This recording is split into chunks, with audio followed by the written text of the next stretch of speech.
Welcome, Ashkan, to Metalarium Pages. It's a great pleasure to talk with you about Nine Treasures, this new album seeking the absolute, and more things related to the metal world in general. So we started by asking, how are you doing today? How is the band the last couple years? Because your previous album, Awakening from the Dukkha, was released in 2021. Oh yeah, we've been recently busy on touring in China, Okay. which is uh, the new album tour.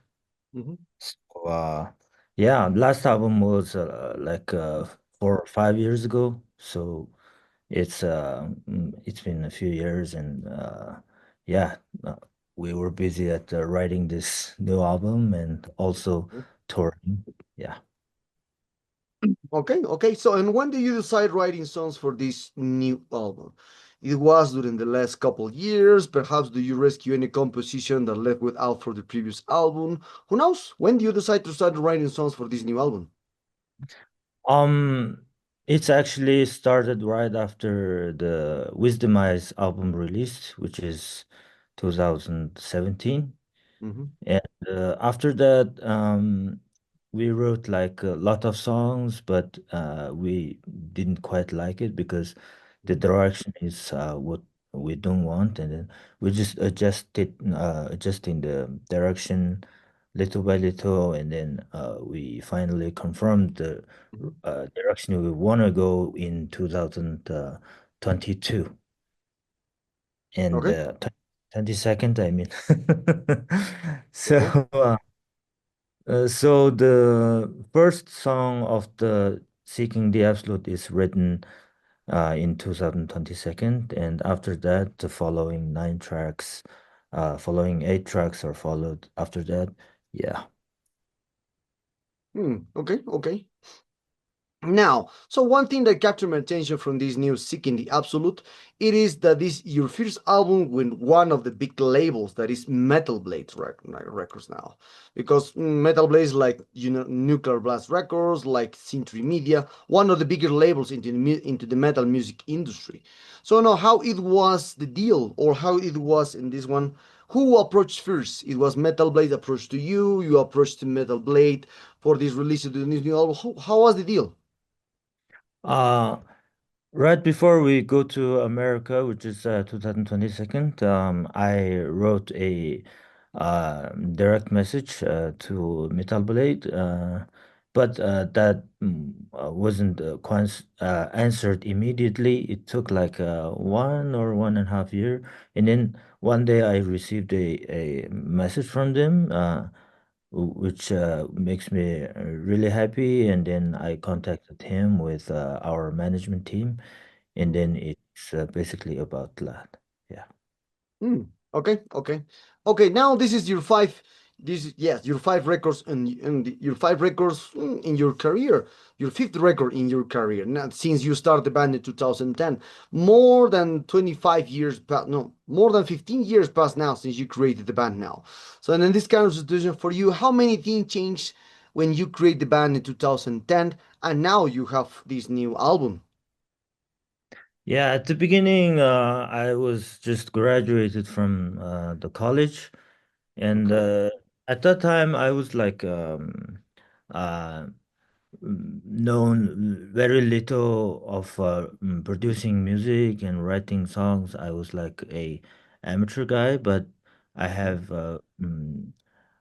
energy because at that time I was pretty young, and so yeah, all over the years I learned uh, songwriting techniques and skills, and also the recording techniques all by myself, and of course with my bandmates.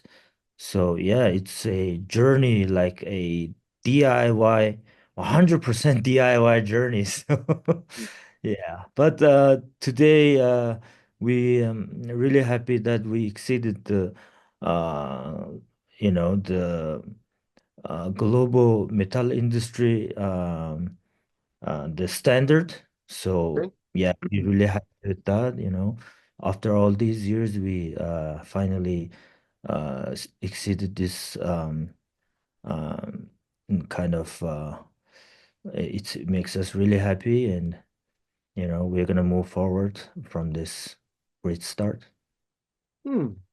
Okay. Well, now your kind of music mix, especially I'm just hearing the whole discography, and since the beginning you try to mix obviously with folklore in or folk elements in your music with the progressive stuff now with this new album.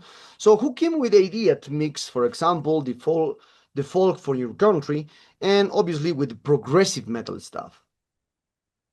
Oh yeah. I b- Beginning of the journey, I was a little bit into the street forward style, but we also put it in small amount of progressive elements. But in this new album, we decided to go even further. Fully express ourselves. Asking ourselves that what's really the direction we want to go. What music is uh loved from bottom of our hearts, and we just uh filtered out the market stuff, like we didn't care anymore about that stuff because uh uh, the beginning, the the first three album was like I was thinking too much, too much of what it will be like in Western or in our own country, how the fans will receive this album, and then, but in this album, I fully discovered, what we really like and what the direction we really want, and I think it will affect the fans naturally, That's what we saw. Hmm. Okay, okay, I understand. So now we're talking about little more about the promotion for this new seeking the absolute. So, what kind of plans do you have for this new album? Perhaps you will embark more tours in Europe. Perhaps you will embark more tours in, who knows, in US. I don't know, or perhaps Latin America. Who knows? So, in this one, what kind of plans do you have for in general for Nine Treasures and on this new album, Seeking the Absolute? Oh yeah, our management team is working on touring all around the world next year. Mhm. So yeah, it definitely can happen, and they are ready for the agent and stuff, which is I don't know personally. They're doing their job really good, and yeah, we are ready to tour around the world again next year and promote the album. And I don't really uh the internet is I don't know, it's like a little bit of curse or something. We cannot collect the more eyes on internet. I don't know why.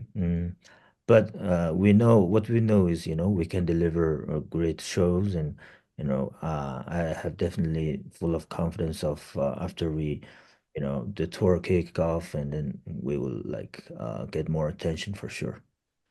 Okay, okay. Well, on this topic, this album will be released soon. So in this situation, so how it was the reception of for the fans, from the people, from the comments, etc. Obviously for the reviews, and how do you take, how do you take a bad review, for example? How do you take a bad review when the people or the media hear your music?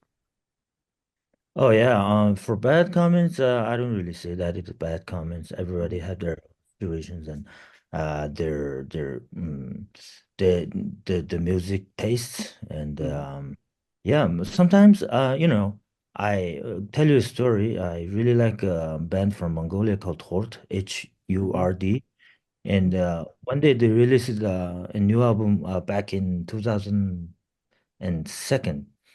And I didn't really like that album at all. Like it sounded really noisy to me, and at that time I was like only listening to like Bon Jovi and stuff.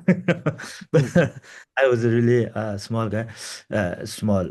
I mean, I was very little, so at that time that album didn't get my attention. But after a few years, I opened that cassette again and listened to it, and then it just blew my mind. It was awesome, people like maybe it's not the time to listen to this album, maybe a few years later it will work out. Who knows? Mm. Okay, yeah, that is right. That is right. At the beginning, so some people doesn't like, but then the people will like so because they never at the beginning just for the pressures or for the span attention that we have now, like the people is not listening completely the album. But either way, so now other concept that captured my attention is because your previous album was written or was has a lyrics, for example, in your mother tongue in Chinese. But then since I saw that all your albums or like in this one, yes, the meaning or the titles of the albums are completely written in English. So, and why do you decide to, for example, this situation, the name of the band in English, and the name of the albums in English? Because I saw that some lyrics are speak in Chinese. So, and I just asked this question because I saw that a lot of bands now, for example, from Mongolia, from Thailandia, from Japan, they are playing music but singing in their mother tongue. Oh yeah, we're singing in our mother tongue, so Mm, but lyrics are translated in English because I think it will help for mhm, people to understand more about what the meaning of the song. mhm, So yeah, thanks to our management team that who understand Mongolian and the Chinese and the English at the same time, so it's a really huge help. Okay, okay. Now, other topic is usually and well, that's a few times that I spoke with I speak with someone is that someone believe in Chinese about this in the metal scene there. So how it is the metal scene in Chinese now.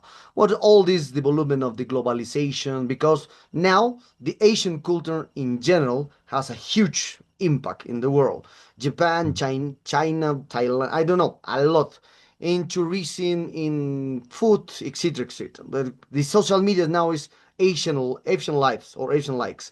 So how do you see now the metal scene nowadays? Compare, for example, with the previous days when you started the music or when you started to hear metal music there. Oh yeah, at the beginning, everything was like amateur.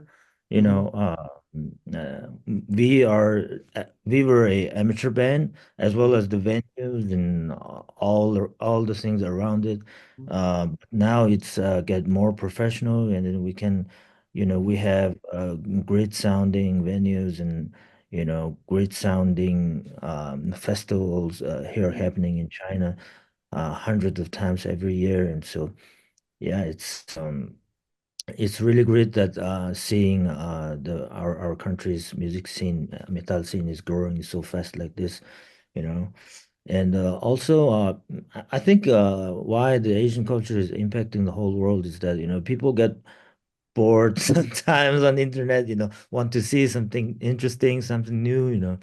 Yeah, it's all about exploring, I guess. Okay, okay, okay.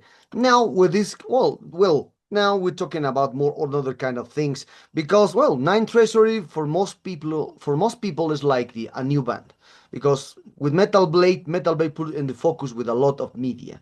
But before of this album, fewer people know about the existence for Nine Treasuries. Now with this album has more attention, has more things. But a curious thing that now when you got when you got for more attention for the media etc around the world there is a 30 or 40 releases per weekend, so it's difficult now to follow up all these releases. So for you, beyond of your influence from your or for the folk music included in your music, so for you, how do you see this topic about the all releases per weekend? So we have 30 for the releases.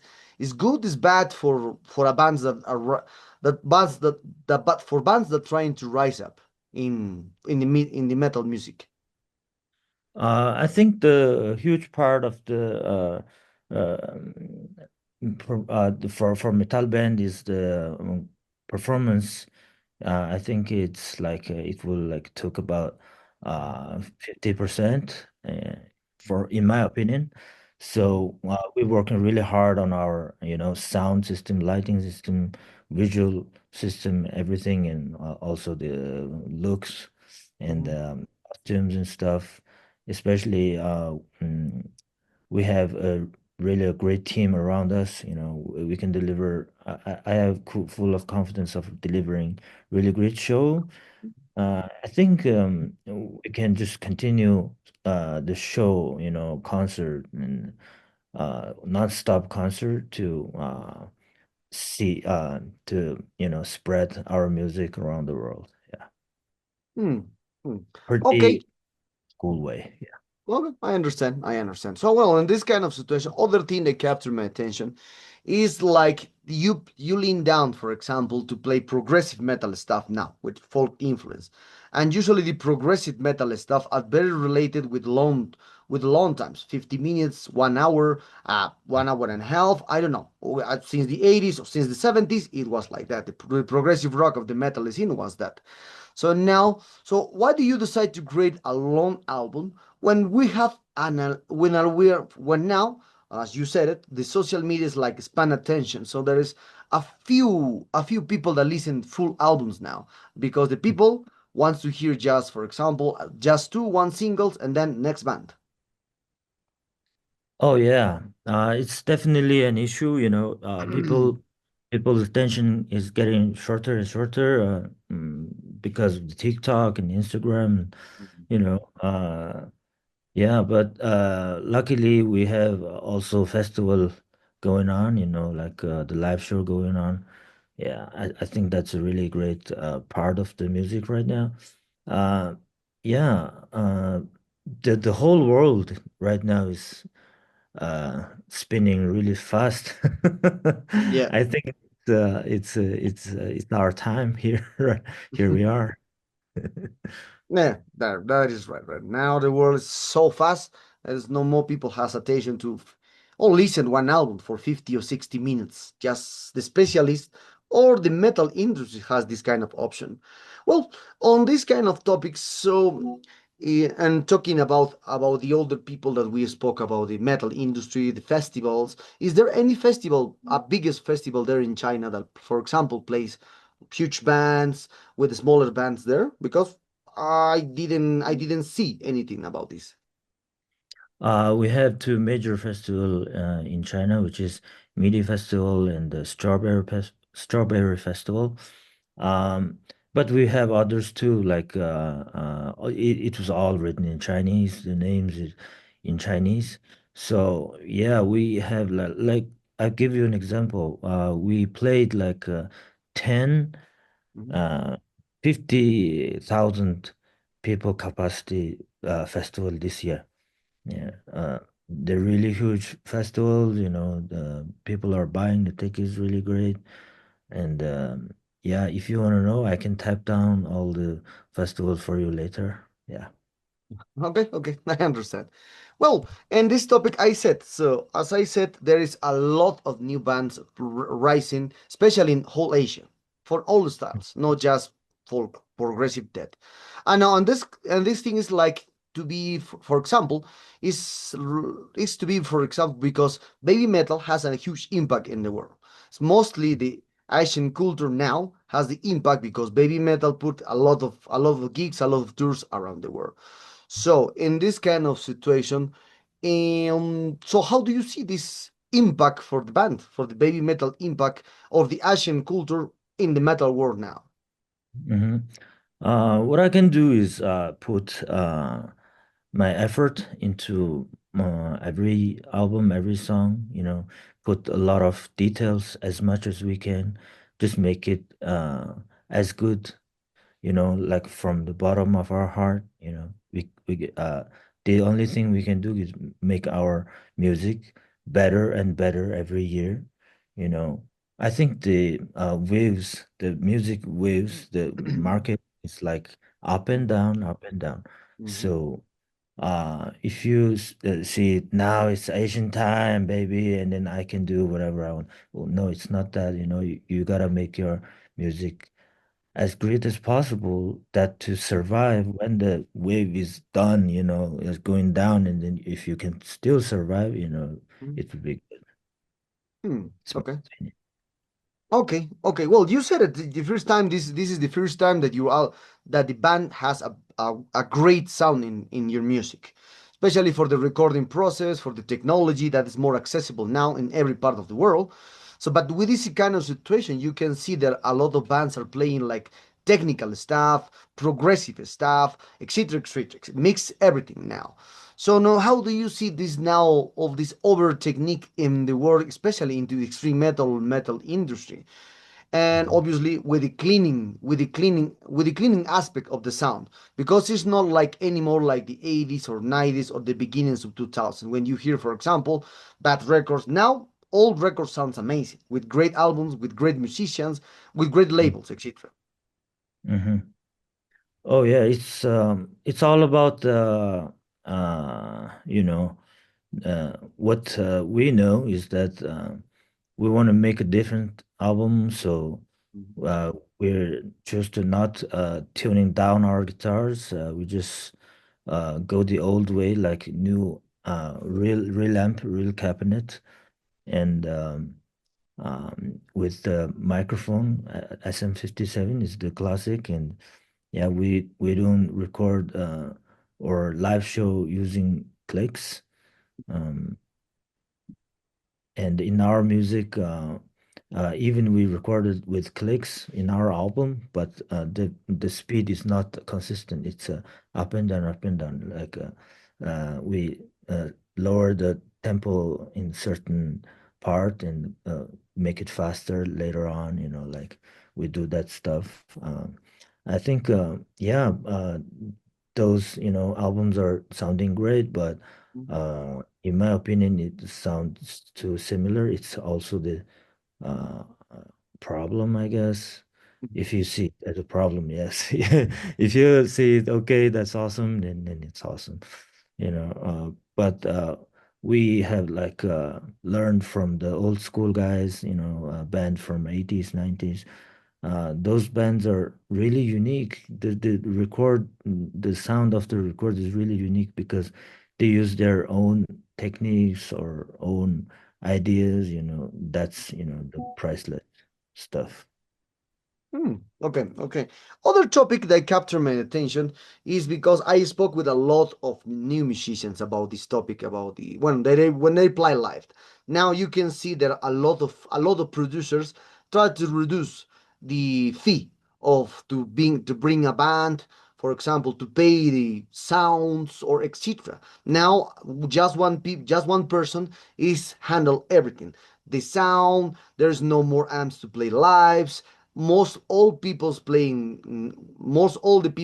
like for playing with plugins, with the guitars, not with the laptops, just not like anymore like the amps, effects or more thing like that.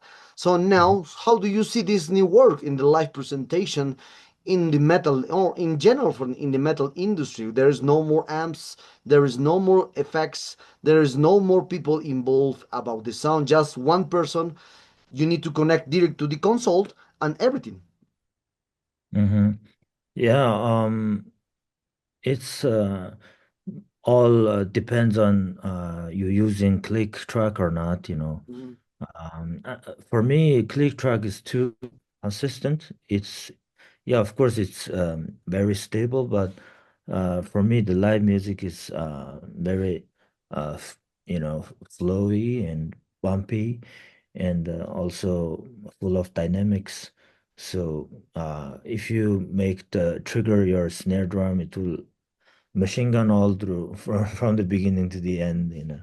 That's kind of give you for me it's a little bit boring, and yeah, for me every snare hit should be different, like more lively. And yeah, I really appreciate that mm, bands that nowadays the bands still doing the old school way. It's more live. Hmm. Correct, correct.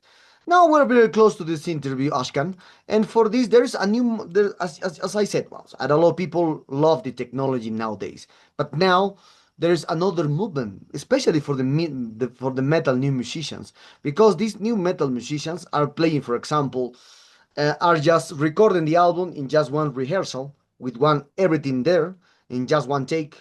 that's everything. Or other people are recording music where they come with the usual way, first the drum, first the bass, etc., etc. But these people are recording just, for example, the drums without the click, without the metronome. I don't know why, Mhm. but they try to be a difference because Mhm. there's too much now. So how do you see this new, like the retro movement to the well, to record music with and rehearsals with one take, or record without metronome, etc. I think first thing we need to resolve is the loudness war. Mhm, Because if you record it in one take, maybe it's a little bit hard to push it to the limits, make it sound louder. So yeah, I think that's the issue we facing right now. But I don't know how to make every, track mhm, at the same loudness. So yeah. But imagine if we get rid of the loudness war, mhm, and then a lot of people will pretty much like to record in their own way, instead of making everything very loud. And yeah, this movement is great because it's showing that people already bored of get bored of same snare sound, same kick drum, the collection of the biggest machine gun snares. People now are getting getting the mind of behind the recordings. Okay, okay. Well, Ashkan, thank you very much for this interview. It was a tremendous pleasure. Really, this album is a great one. Congratulations on this new album, Seeking the Absolute. And well, and perhaps do you want to add something to your Latin American fans and obviously Metallica followers? Oh yeah, we only been Brazil once, which is 2019, Rock in Rio Fest. So Mhm, yeah, it will be a great honor to back to the Latin America. Maybe we can make it in 2026, which means next year. We're really looking forward to that, and we know that Latin Americans are, die hard, metal fans. We watched a lot of Latin Americans festivals online. We all know it. It's mhm. a re really great crowd we can have there, of course. So, what I want to say is that, get happy every day, and uh, may the metal music all around you and make you happy and your family. Thank you.